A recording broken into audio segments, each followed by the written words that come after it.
Welcome back. તો રાજ્યના સતત ત્રીજા દિવસે વરસાદની આગાહી છે તે વ્યક્ત કરવામાં આવી છે। મોટાભાગના જિલ્લાઓમાં હળવાથી મધ્યમ વરસાદની આગાહી વ્યક્ત કરાઈ છે। સૌરાષ્ટ્ર કચ્છમાં ગાજવીજ સાથે વરસાદ પડવાની શક્યતાઓ સેવાઈ રહી છે। દક્ષિણ ગુજરાતમાં ભારે પવન સાથે વરસાદ વરસી શકે છે। અમદાવાદ ગાંધીનગરમાં પણ ભારે વરસાદની આગાહી છે। ઉત્તર મધ્ય ગુજરાતના મોટાભાગના જિલ્લાઓમાં પણ એલર્ટ જાહેર કરવામાં આવ્યું છે, એટલે કે હજી પણ ગાજવીજ સાથે વરસાદ પડી શકે છે।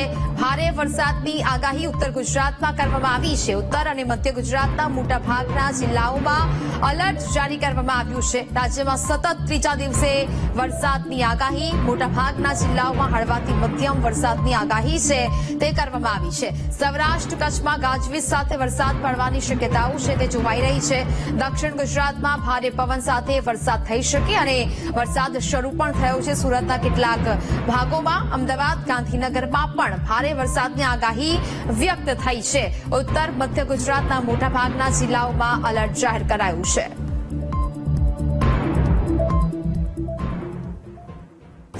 તો ગીર ગઢડાનો મછુંદરી નદી પરનો દ્રોણેશ્વર ડેમ છલકાયો છે। ભારે વરસાદને લીધે ડેમમાં વરસાદી પાણી આવ્યા છે। તુલસી શ્યામ, ધોળકવા ગીર વિસ્તારમાં ભારે વરસાદથી ડેમમાં પાણી આવ્યા છે। ભારે કમોસમી વરસાદ વરસતા ખેડૂતોને ભારે મુશ્કેલી વેઠવાનો વખત આવ્યો છે। તલ, બાજરી, ડુંગળી, ઉનાળુ, મગફળી જેવા પાકોને મોટા પાયે નુકસાન થયું હોવાનું સામે આવી રહ્યું છે। કમોસમી વરસાદને કારણે ખેડૂતોની દશા છે તે માઠી જોવા મળી રહી છે, જેને કારણે ફરી એક વખત ખેડૂતો છે તે ચિંતામાં મુકાયા છે, કારણ કે ખેડૂતો આશા સેવી રહ્યા છે કે તેમનો પાક, ઉનાળુ પાક છે તે સદંતર નિષ્ફળ જશે। સંવાદદાતા રોહિત ફોનલાઈન પર જોડાયા છે। રોહિત, ગીર ગઢડાનો મછુંદરી નદી પરનો દ્રોણેશ્વર ડેમ છે તે છલકાયો છે અને હવે આ કમોસમી વરસાદથી ખેડૂતો ચિંતામાં મુકાયા છે। શું વિગતો?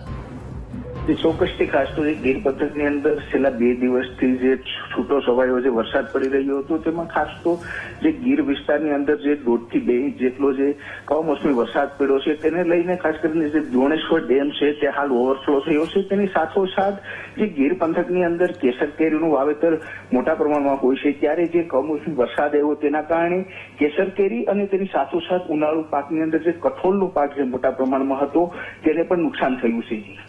બિલકુલ રોહિત, જાણકારી બદલ આભાર।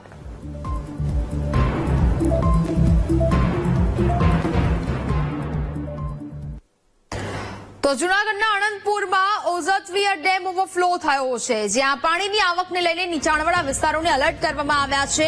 વંથલીના રાયપુર, સુખપુરને સાવચેત રહેવા માટે સૂચના આપવામાં આવી છે। મેંદરડાના નાગલપુરને પણ સૂચના આપી સાવચેત કરવામાં આવ્યા। નદી કિનારાના પટમાં અવરજવર ન કરવા માટેનો પણ હુકમ છે તે કરવામાં આવ્યો છે। વંથલીના રાયપુર, સુખપુરને સાવચેત રહેવા માટે સૂચના આપી દેવામાં આવી છે। નદી કિનારે અવરજવર ન કરવા માટેની સૂચના આપવામાં આવી છે।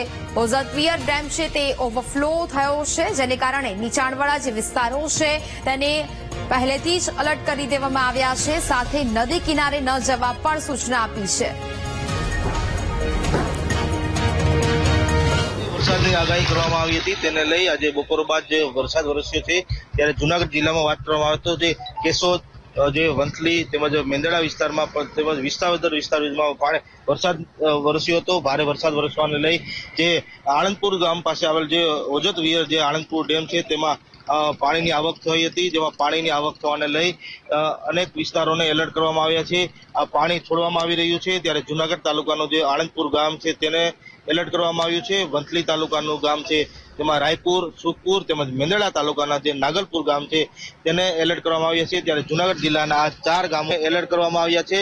હાલ આ પટમાં ન જવા તંત્ર દ્વારા અપીલ કરવામાં આવી છે અને આ ભારે વરસાદને લઈ જે ડેમ ઓવરફ્લો થયો છે, ત્યારે એક તરફ વાત કરવામાં આવે તો જે જૂનાગઢમાં જે પીવાના પાણીની જે તંગી સર્જાઈ હોય છે, ત્યારે હાલ આજે પાણીની આવક થઈ છે, તેને લઈ પીવાના પાણીની આવક થવાને લઈ જે તંગી નહીં સર્જાય તેવું પણ જાણવા મળી રહ્યું છે। અને હાલ આ જે ડેમ ઓવરફ્લો થયો છે, ત્યારે નીચાણવાળા જે વિસ્તારો છે તેને એલર્ટ કરવામાં આવ્યા છે।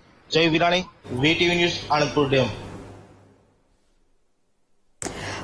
કુંડલા ગ્રામ્ય પંથકમાં 2 દિવસથી પવન સાથે વરસી રહેલા વરસાદને લીધે ખેતીમાં વ્યાપક નુકસાન થયું છે, જેને લીધે બાજરી, તલ, કેરીના પાકમાં ખૂબ વધુ નુકસાન જોવા મળ્યું. અમરેલી જિલ્લાના ગ્રામ્ય પંથકમાં વીજળીના કડાકા અને ભારે પવન સાથે વરસાદ થયો. ભારે પવનને લીધે આંબા પર આવેલી કેરીઓ પણ ખરી પડી છે, જેને લીધે ખેડૂતોને નુકસાનીનો માર વેઠવાનો વારો આવ્યો છે. કમોસમી વરસાદને લઈને અનેક વિસ્તારોમાં તારાજીના દ્રશ્યો સર્જાયા છે. ખેડૂતોના નુકસાનને લઈને ધારાસભ્ય મહેશ કસવાલા અને કોંગ્રેસ પ્રમુખ પ્રતાપ દુધાતે સરકારને પત્ર લખ્યો હતો. સર્વે કરી ખેડૂતો માટે વળતરની લેખિતમાં માંગ કરવામાં આવી છે.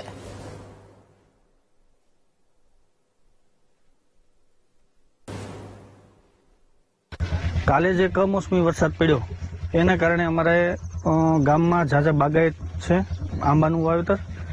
આ વર્ષે હજી કેરી ઉતરવાનું ચાલુ થયું, સમજો 5-10 દિવસ થયા. ત્યાં તમને કહો આ વાવાઝોડા જેવો પવન આવ્યો એના કારણે કેરીમાં હાલમાં અત્યારે કાંઈ રહ્યું નથી. 5-10% કદાચ બચ્યું છે. આમાં અહીં જોતા એવું લાગે છે કે સરકાર જો આનું કંઈક સર્વે કરાવે અને વહેલી તકે ખેડૂતને કંઈક ફાયદો થાય એવું કરાવે તો સારું. આંબામાં અત્યારે તમને કહું નુકસાનીમાં ગણાવું ને તો બધુંય ખરી ગયું છે, પડી ગયું વરસાદના કારણે.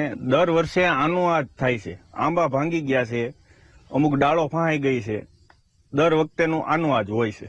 એટલે સરકારને અમારી એવી અપીલ છે, અમને વળતર ચૂકવે અને સર્વે કરાવે જલ્દી તકે. અત્યારે અમારે આંબાની અંદર ખૂબ જ વધુ પ્રમાણમાં નુકસાન થયેલું છે. કાલે અમારો આંબો હજી બગીચો દેવાનો નથી અને કાલે પવન આવ્યો અને અમારી કેરી અત્યારે ખરી ગયેલી છે બધી, અને અમુક ડાળું ભાંગી ગઈ, અમુક આંબા પડી ગયા છે, એવું નુકસાન થયેલું છે. અને અમારી અપીલ એવી છે કે સરકાર અમને કંઈક સહાય આપે અને અમારું આગળ વધે. વર્ષો વર્ષ અમારે આ રીતનો પ્રોબ્લેમ રહે છે.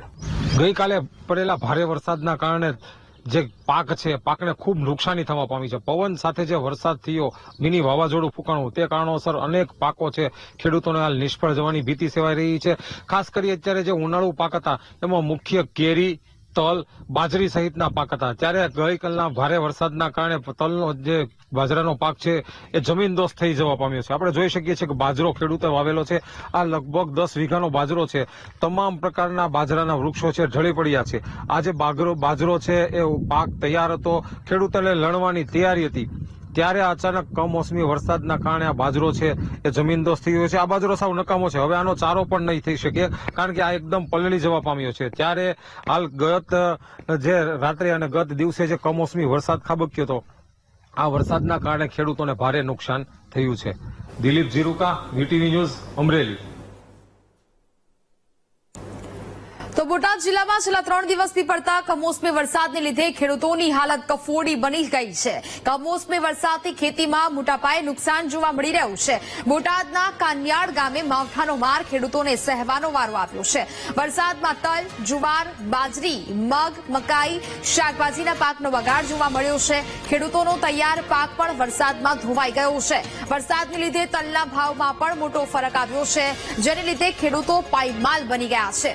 જે તલનો ભાવ અગાઉ 3500 રૂપિયા હતો તે હવે ખેડૂતો માત્ર 1000 રૂપિયામાં વેચવા મજબૂર બન્યા છે.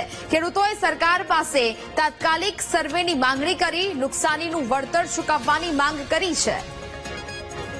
તો જ પ્રકારે માવઠાનો માર વધુ એક વખત ખેડૂતો પર પડ્યો છે ને જેને કારણે હવે ખેડૂતો છે તે સરકાર પાસે સહાયની માંગ કરી રહ્યા છે. કમોસમી વરસાદને કારણે ખેડૂતોની હાલત કફોડી બની છે અને તેમનો જે પાક છે તે નિષ્ફળ નીવડ્યો છે.